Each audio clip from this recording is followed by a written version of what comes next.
Assalamualaikum warahmatullahi wabarakatuh. Bismillahirrahmanirrahim. Alhamdulillahirabbil alamin. Wa shalli wa sallim ala sayyidina Muhammadin wa ala alihi wa sahbihi ajmain.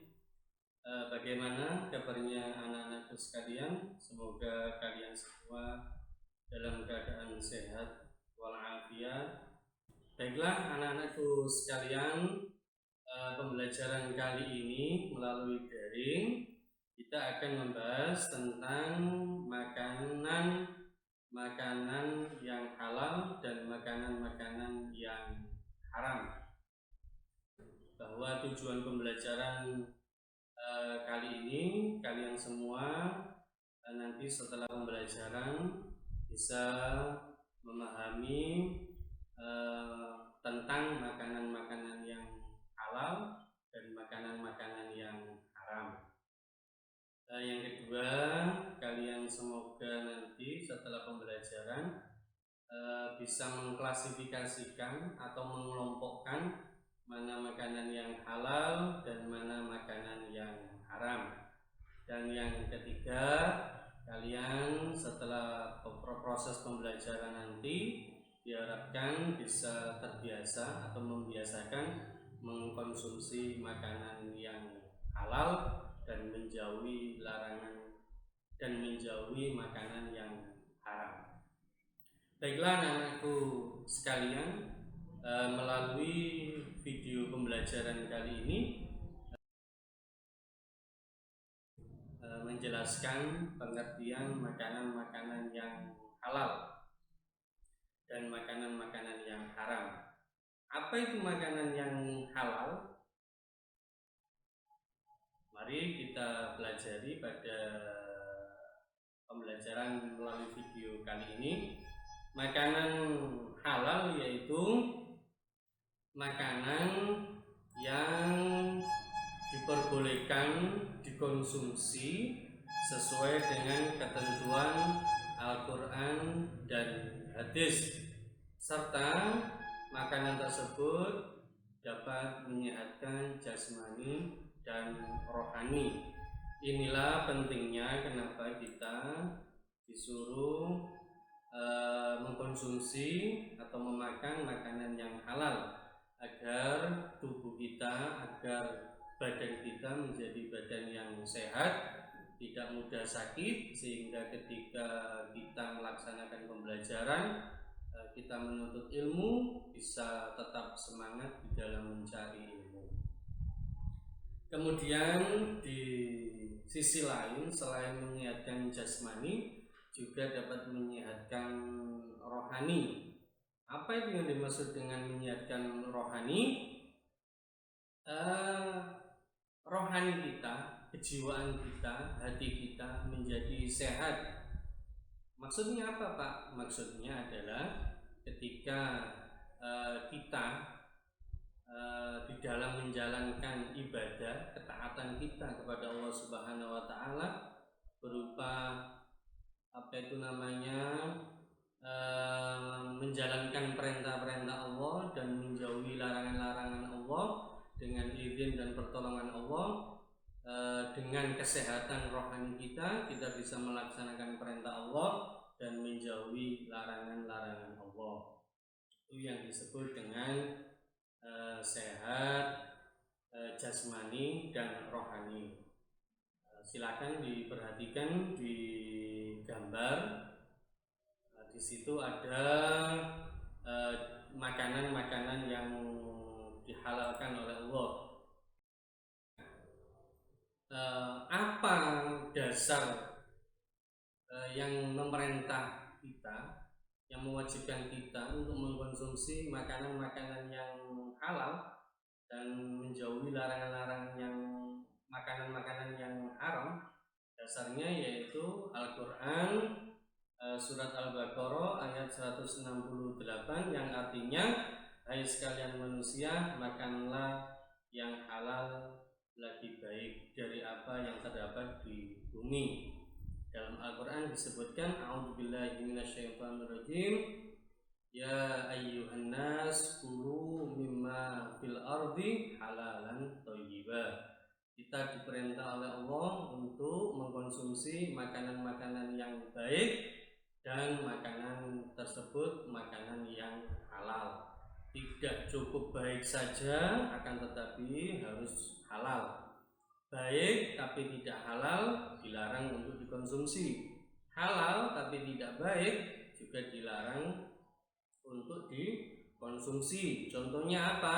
Baik, ya, makanan yang baik yaitu makanan contohnya adalah nasi. Makanan itu baik, nasi itu.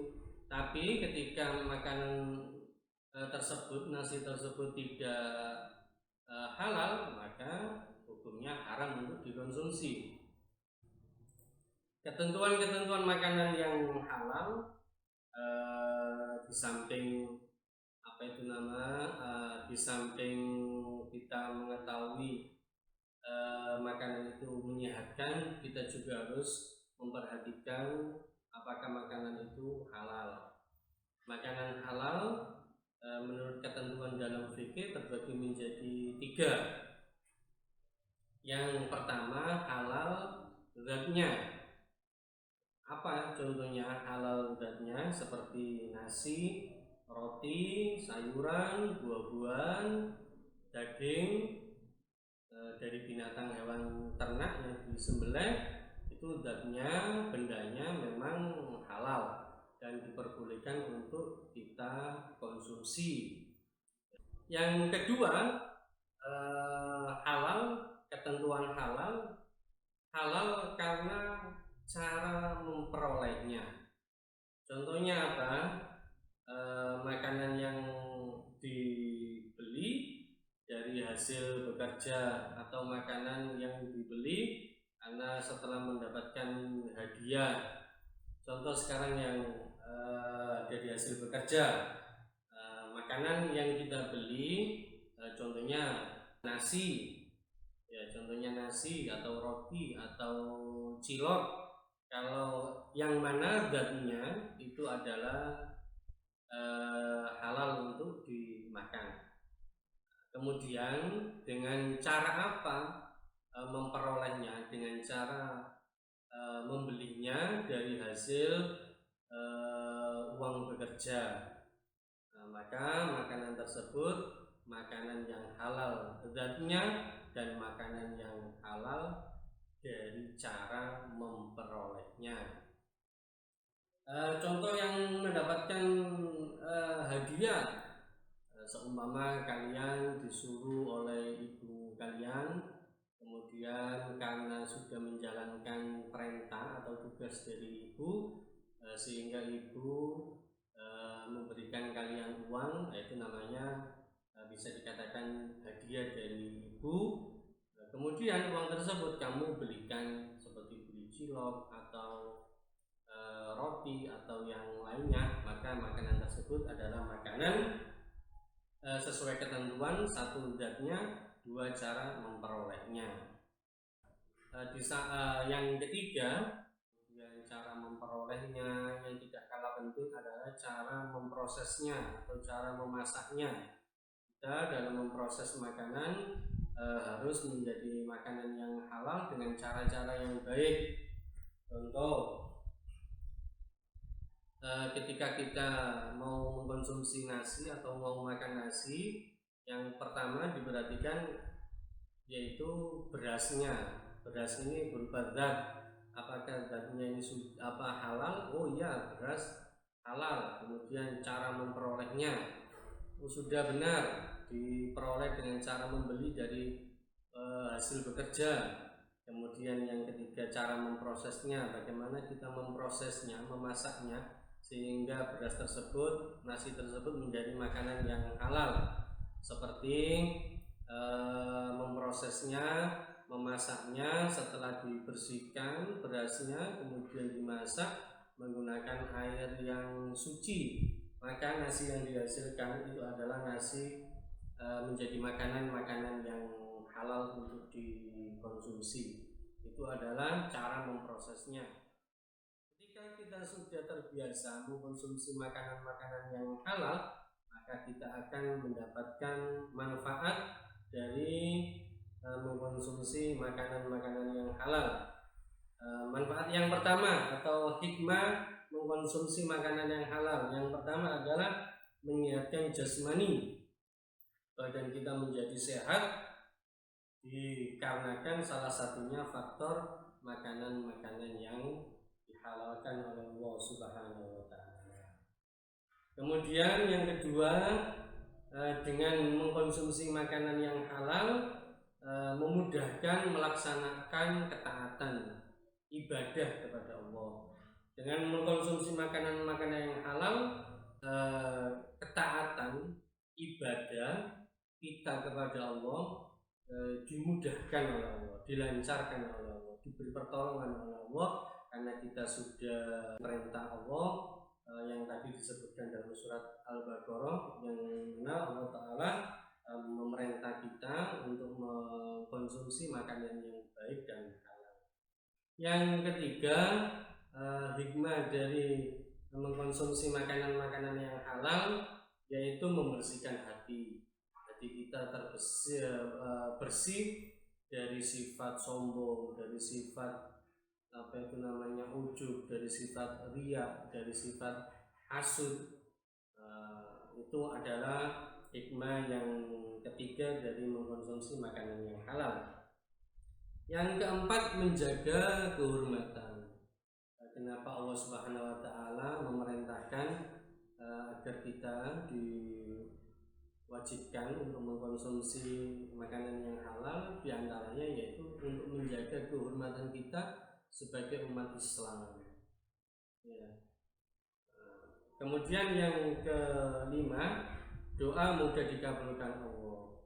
Hikmah yang kelima ini, dengan terbiasa kita mengkonsumsi makanan yang halal, maka doa kita akan mudah dikabulkan oleh Allah Subhanahu wa taala, sehingga dalam doa-doa yang kita panjatkan setiap hari insya Allah mudah dikabulkan oleh Allah Subhanahu wa taala. Dengan salah satunya kita terbiasa mengkonsumsi makanan-makanan yang halal.